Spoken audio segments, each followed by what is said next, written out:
Welcome back to the deep dive. If you appreciate precise theological thinking, and I mean the kind of systematic clarification that we really look for in Reformed thinking, then you are going to appreciate what we have today. Our mission is to take one of the most significant messianic psalms, Psalm 2, and do a really deep analysis of its meaning. And we're going to be guided primarily by this masterful exposition from St. Augustine. That's right. Our source material, it's drawn from the ancient fathers, and it gives us this verse-by-verse breakdown. And it cuts right to the heart of several essential theological concepts. Yeah. Things like the nature of God's perfect justice, the eternal reign of Christ, and, well, the unexpected spiritual condition of the church itself. You know, when you read the scriptures, particularly the Old Testament, you encounter descriptions of God that, if you read them uncritically, can sound deeply anthropomorphic. Very human, yeah. Right, that he laughs or that his wrath is kindled. And your mind just naturally defaults to human emotional responses. It's hard not to. But these sources, they draw such a crisp, clear distinction.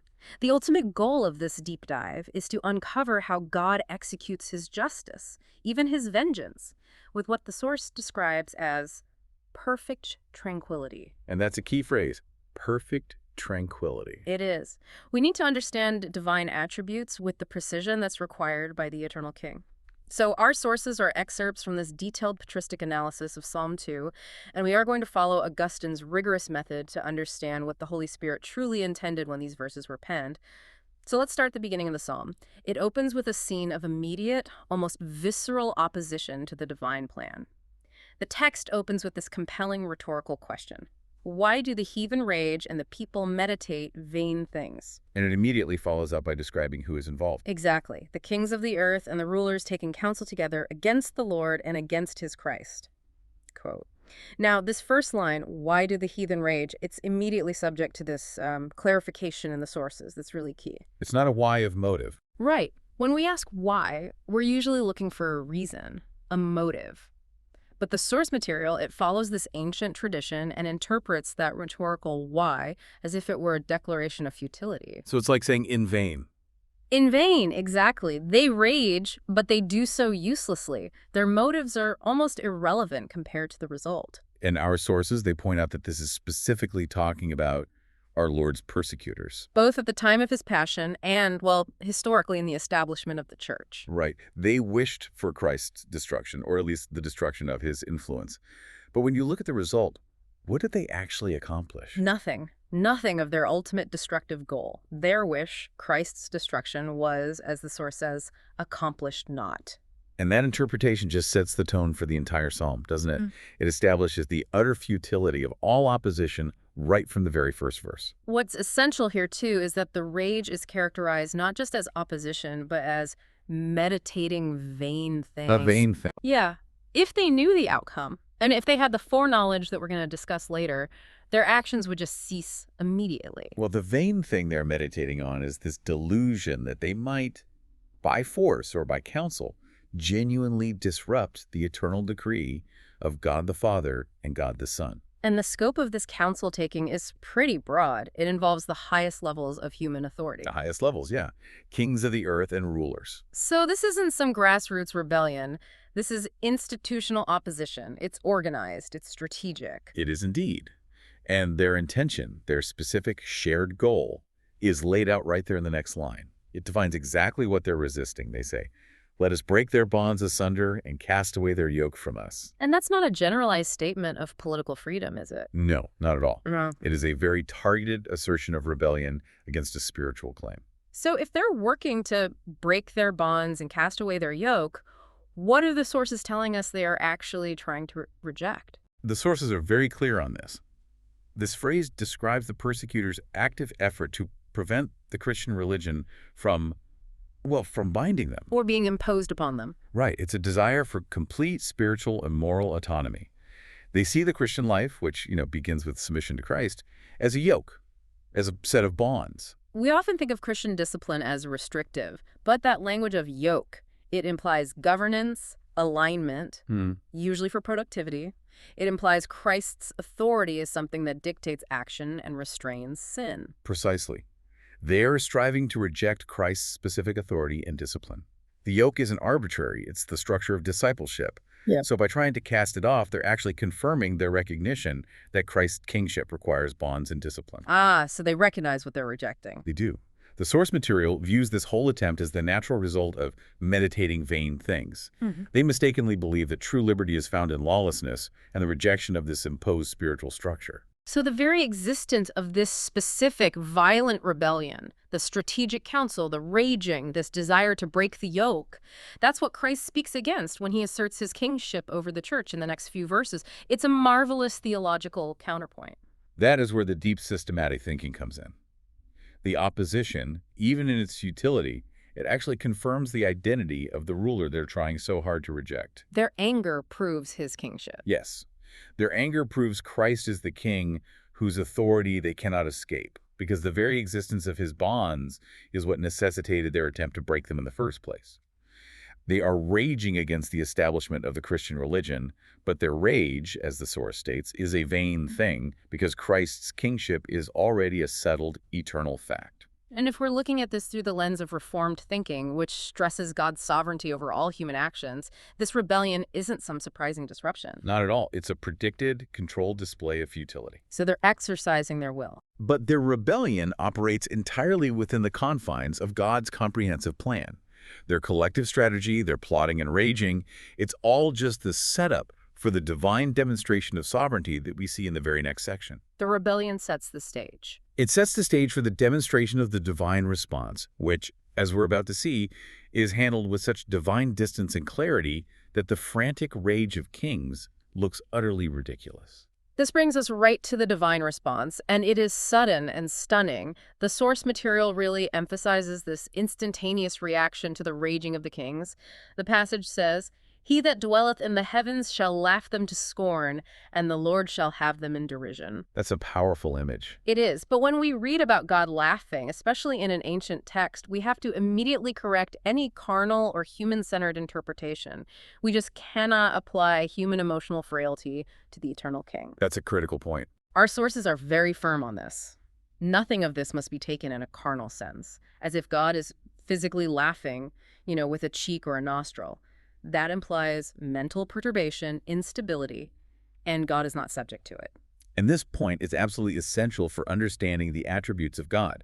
If God could be physically or emotionally perturbed, he would be changeable, and therefore not perfectly God. So if it isn't a human emotion or a physical act, what does God's laughter signify here in the context of his pure and simple nature? So what the sources define this divine action as is the power which he giveth to his saints to see future events. The power to see future events. Yes. It's not an emotional giggle or some kind of reaction.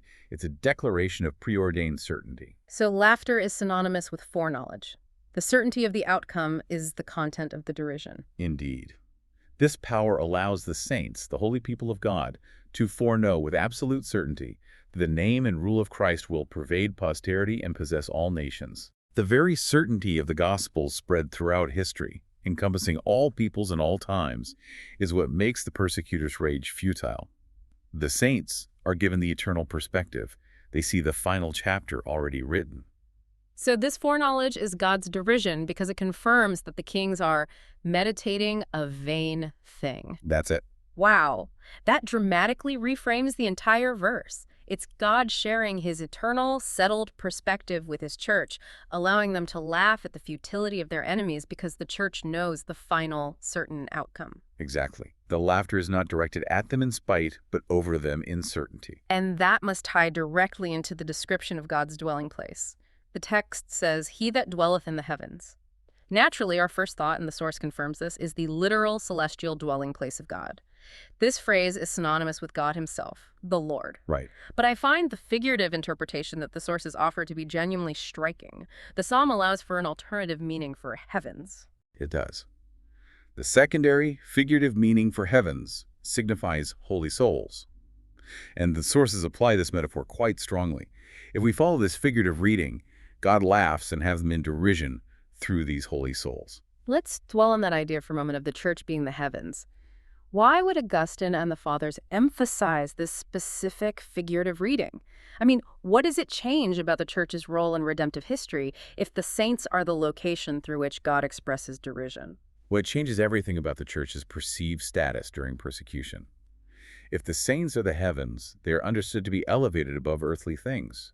They possess a spiritual stability and a clarity of vision that mirrors God's own. So God dwells in the saints. And because they possess this privileged foreknowledge of Christ's eventual dominion, they become the agents, the physical and spiritual location, through which God's derision is expressed to the world. They are the viewing platform from which the ultimate certainty of history is observed. So when the heathen rage, they aren't just raging against human institutions. They're raging against those who have already been granted the certainty of their failure. That's it. The saints, dwelling in that certainty, are immovable. That is the ultimate source of their resilience, then. Their stability and certainty are such that they're not perturbed by the earthly rebellion. They are the visible yet spiritual seat of that foreknowledge. Which moves us perfectly to Christ asserting where he is set as king, immediately following the description of divine derision. Right. Christ speaks in his own person. Yet am I set by him as king upon Sion, his holy hill, preaching his decree. This statement confirms Christ's established authority precisely in the face of the rebellion we just discussed. He's basically stating, you want to cast away my yoke, you are too late. I am already permanently enthroned. He is indeed, and the location of that kingship is specific. Sion, his holy hill. The source provides an indispensable, detailed interpretation of Sion. What's the interpretation? It explicitly signifies the Holy Church. Christ is set as king over his holy church. This establishes the church as the stable, spiritual, and visible seat of his kingship on earth. That makes Sion less of a historical, geographical location and more of a spiritual entity. The church is where the king reigns now. Exactly. And the name Sion itself carries enormous symbolic weight beyond just this identity. If the name Sion is interpreted to mean beholding, then it signifies the church as the location where daily is the desire raised of beholding the bright glory of God. That links the church's function as the seat of governance directly to its spiritual characteristic of contemplation and desire for the divine.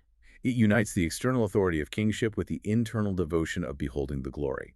The church, therefore, is both the place of governance and the place of spiritual sight.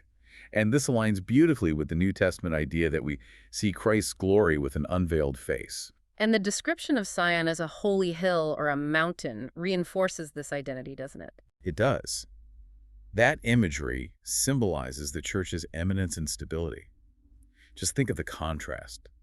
The frantic, chaotic, and vain raging of the heathen below, set against the calm, elevated, and stable mountain above. So the kingdom of Christ is set upon this stable, elevated structure. Impervious to the chaos and the vain counsel of the world. And from this stable seat, Christ's daily function as king is preaching his decree, which the source notes is obvious because it is daily practiced within the church. Having established the king in his seat, we now move to the ultimate response promised in the next verse, the execution of judgment.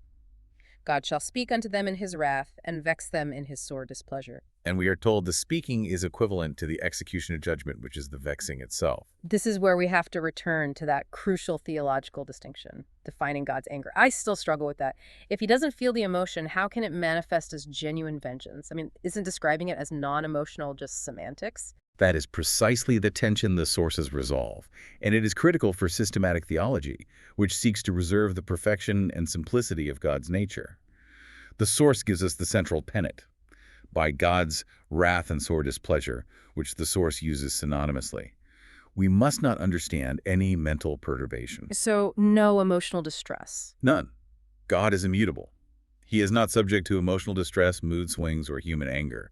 To suggest God is subject to passion would be to make him less than perfectly God. Okay, so if God does not possess emotion, what is divine wrath? How can we accurately describe the vengeance of an unchanging, tranquil being? Well, wrath is redefined fundamentally as the might whereby he most justly avengeth. It's not a feeling that flares up. It's an attribute of his nature that is manifested through action, a steady, irresistible demonstration of divine might. And this vengeance is carried out by The subjection of all creation to his service. the subjection of all creation. That is a truly expansive definition. It means every natural law, every consequence of sin, every historical event is a tool in the hand of God to enforce his justice. Everything is subjected to God's service to execute his will. This inherent control reinforces the idea of tranquility. It's not a temper tantrum. It's the inevitable systemic enforcement of eternal settled law. This definition is so crucial to the overall context that the source material must have supported it with Scripture. Do we see this idea of tranquil judgment anywhere else? We do. The source quotes the wisdom of Solomon to reinforce this absolute control and composure. But thou, Lord of power, judgest with tranquility, and with great favor orderest us. Judge us with tranquility. This statement confirms that when judgment or vengeance is executed by the ultimate divine might, it is done with perfect, controlled calm. It is a tranquil, systematic mechanism of justice, which makes it all the more terrifying because it is predictable and unavoidable, unlike unstable human outbursts. That makes the coming judgment not a risk based on God's mood, but an absolute certainty built into the very structure of the cosmos. Exactly. And that leads to the next layer of clarification. If God's wrath is tranquil might, how do we perceive it? Because the scriptural language must still mean something to created beings. The source explains that the concept of wrath is understood entirely through its effects on created souls. And it manifests in two distinct ways. Two distinct practical ways, yes. So let's elaborate on how God's tranquil might manifests in those who know and follow the King, in the righteous. In righteous souls, God's wrath is experienced as an emotion produced in the soul that knows the law, when that soul witnesses the law being transgressed by a sinner. No, righteous anger. Righteous anger, a zeal for justice that is purified by their submission to Christ. This emotion in holy souls leads to the active process of avenging many things. So the emotional experience of wrath occurs in the righteous human when they witness transgression, and through that purified zeal, God's vengeance is carried out by human agency. That is a staggering implication. The anger itself is pure only when it resides in God as tranquil might. But when it's transferred into the righteous soul, it becomes an instrument for avenging justice in the world. It's a delegation of zealous action. It links right back to the idea of the saints being the heavens through which God laughs. They're not merely observers, they are participants in the execution of God's settled justice, both through their foreknowledge and their righteous zeal against sin. And then we have to look at the manifestation in the transgressors themselves, those who continue to rage and meditate these vain things. In those who transgress the law of God, God's wrath is understood as the punitive aspect, the darkening of the mind that overtakes them. This is the judicial consequence of sin, leading to spiritual blindness, self-deception, and, well, further misdirection. So the vexing mentioned in the psalm is simultaneously external and internal.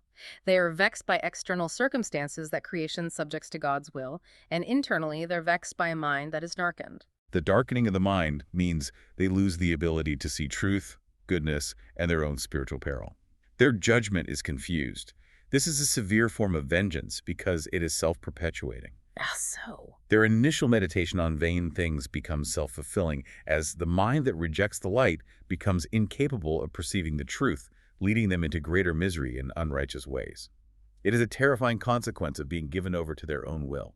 The takeaway from this section, then, before we move on, is that the opposition, the raging, is dealt with not by a matching divine fury, but by a calm, systemic, and utterly unavoidable application of eternal law.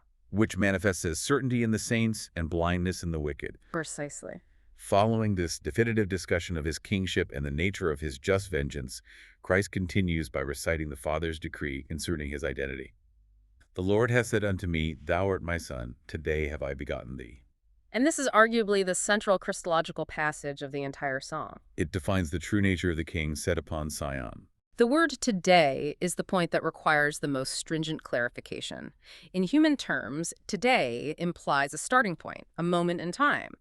But this can't be a description of the divine Son's existence. Absolutely. The today here is given a specific divine interpretation in our sources. Right. It does not refer to a moment in time, but proclaims the eternal generation of the power and wisdom of God, who is the only begotten Son. This is a direct refutation of any temporal or creaturely view of the Son. In eternity, there's no past or future, only present. Today intimates that presentiality, confirming Christ's inherent, unchanging divine nature. This separates him fundamentally from his temporal birth, his ministry, or his earthly role. He is eternally begotten, the co-eternal wisdom of the Father. And we have to recognize the theological weight this clarification carried historically. Yes. In the era of the Church Fathers, the nature of Christ was heavily debated, with certain heresies seeking to place the Son within creation or time. By stressing today as eternal generation, the sources are reinforcing the Nicene doctrine that the Son is one substance with the Father, not made, not created, but eternally begotten. The stakes are immense. They are. The king set upon Sion must possess eternal divinity to command this universal dominion. So the one who is the subject of the raging is not merely a political king or a human messiah. But the eternally begotten Son of God, whose kingship is therefore rooted in his very being, not in some temporal appointment. Exactly. And this eternal Son then immediately steps into a temporal context right afterward, transitioning from his eternal nature to his role as intercessor and king in time. He recounts the Father's promise. Ask of me, and I shall give thee the nations for thine inheritance. And this asking must necessarily have a temporal sense, right? It relates to his manhood and his specific work of redemption. The eternal God does not need to ask for anything. That is the pivotal switch. This asking is connected to the temporal dispensation. It's referencing the manhood Christ took on himself, his perfect obedience, his sacrifice. His sacrifice in the stead of all sacrifices, and his continual intercession for humanity. It's in this context, as the mediator, that the nations are given to him as an inheritance and reward. And the scope of this inheritance is described in such expansive terms. It leaves no room for geographical or ethnic limitations. The scope is global and complete. The nations for his inheritance, and the uttermost points of the earth for thy possession. The source material notes that these are repetitions. For clarity. For clarity. The uttermost parts of the earth is another way of saying the nations, ensuring we understand that the possession includes all the nations, without exception or boundary. This vision of global dominion directly contrasts the limited council of the kings of the earth who raged in the first verse. Their petty, localized opposition is rendered absurd by this decree of global possession. And we must be clear about the purpose of this acquisition. It is not political conquest in the human sense. No. When the nations are given as an inheritance, they are joined to the name of Christ, redeemed from death and possessed by God. This possession is not for their oppression, it's for their salvation, and to bear unto him spiritual fruit. That distinction is vital. The inheritance is a collection of redeemed souls, yielded as a harvest to the king. It defines the missionary mandate and the eventual spiritual triumph of the church globally. Exactly. The king is given the people not to rule over them as subjects of a temporal empire, but as redeemed children destined for eternal life. This is where we see the fulfillment of the decree preached from Sion. The decree is the gospel. The decree is the gospel, establishing the means by which the nations move from being part of the raging heathen to becoming the spiritual fruit of Christ's kingship. The inheritance is the ongoing global redemption of humanity. Having established the king's eternal nature and his global inheritance, the psalm then concludes by detailing how this kingdom will be enforced and what choices confront those who resist or submit. Verse 9 presents this powerful image of judgment. Christ will rule them with a rod of iron and break them like a potter's vessel. The rod of iron is interpreted clearly as inflexible justice. An authority that cannot be bent or negotiated. Right.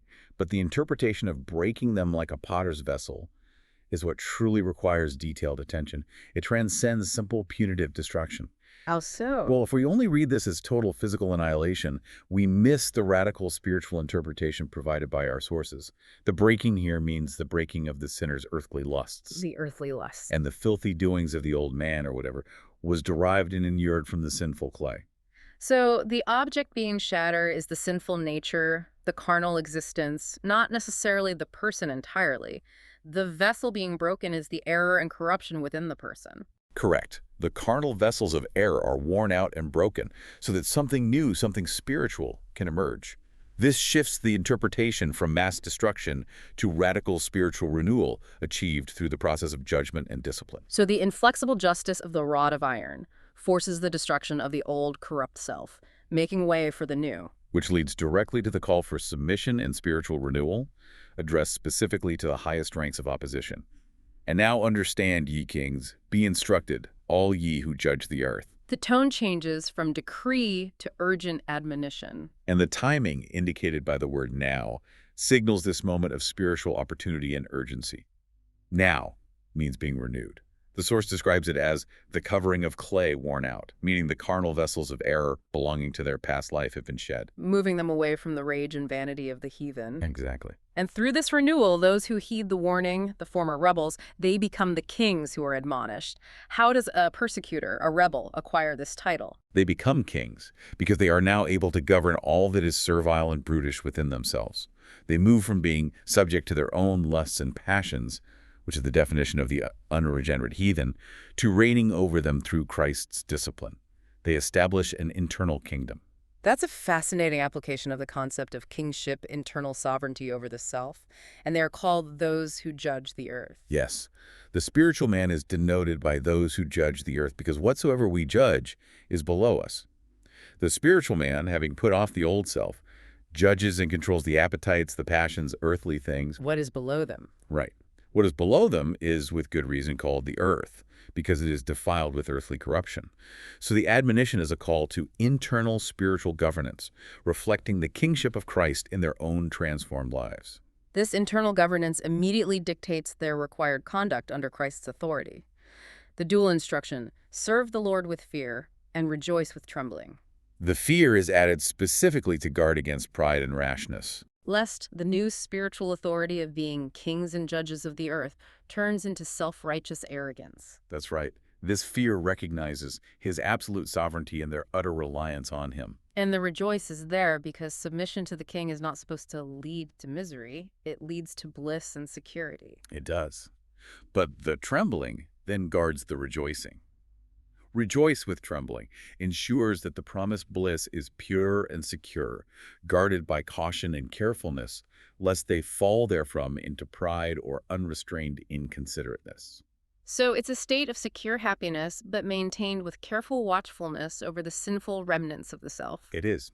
The source notes that being under him is expedient for them because he gives understanding and instruction, which is the very essence of discipline.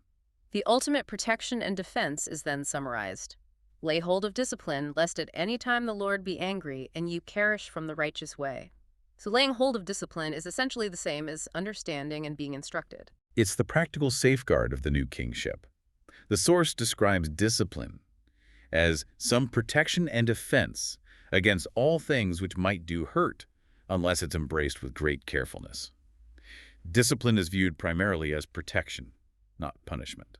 And the warning, lest at any time the Lord be angry, is phrased as a doubt only for the uninstructed. The prophet knows the certainty of the vengeance. He does. And the punishment for neglecting that crucial protective discipline is the worst possible spiritual calamity, to perish from the righteous way. That is described as a great punishment, resulting in the person wandering in much misery through the ways of unrighteousness. That spiritual homelessness, that removal from the path of Christ's kingship, is the inescapable consequence of rejecting the discipline offered by the king. The righteous way, Christ himself, is the only way to avoid this misery. It is. Finally, the psalm concludes by contrasting the timing of the vengeance with the ultimate blessing of trust. God's tranquil anger will be shortly kindled. And the interpretation of shortly signifies suddenness. This means the vengeance prepared for the ungodly and for sinners will arrive while those sinners deem it far off and long to come. They will be caught completely off guard. Completely. Because they confuse God's tranquility with apathy or delay. This is the culmination of the tranquil justice. It is inevitable, and its timing is not subject to human calculation or prediction. But those who have listened, who have submitted and taken hold of discipline, those who put their trust in him, they are declared blessed. And the blessing is the complete antithesis of the sudden punishment and wandering misery. First, they are exempt from the vengeance prepared for sinners. But it's more than just safety. The state of blessed contains the sum and accumulation of all good things. The foundation of a kingdom for them. It avails for the foundation and exaltation of a kingdom for them. They move from governing their inner selves to the foundation and eventual glorification of their own spiritual kingdom, all secured by their active trust in the reigning Christ. This deep dive into Psalm 2, guided by the rigorous ancient exegesis of St. Augustine, provides really striking clarity on the nature of Christ's kingship and the precision of divine action. It does. We've established several core systematic insights. The opposition of the wicked, their raging, is predetermined as futile through divine foreknowledge, God's laughter. Christ's stable seat of governance is the church, called Sion, characterized by spiritual eminence and stability. And most significantly, for those who value clarity in divine attributes, we clarified that the Lord's wrath is defined not by human emotion or mental perturbation. But by tranquil, powerful justice, the unavoidable might by which he justly avengeth. This clarification shows you that when we speak of God's reaction to sin, we are speaking of an inevitable, self-controlled enforcement of eternal law executed with composure. The judgment is coming suddenly, even if the sinners believe it is far off and long to come, and the discipline he offers is our only safeguard. And that leads to a concluding thought for you to consider based on this deep dive. If God judges with tranquil might, we must not confuse his composure with apathy or delay. His timing is settled, inevitable, and suddenly imminent for those outside of his discipline. Given that the saints are the very heavens through which God laughs, possessing the certainty of the final outcome, how should that guaranteed victory shape the urgency with which we live and with which we preach the decree of the King? Does the certainty of the outcome demand disciplined, zealous action now, or does it encourage complacency?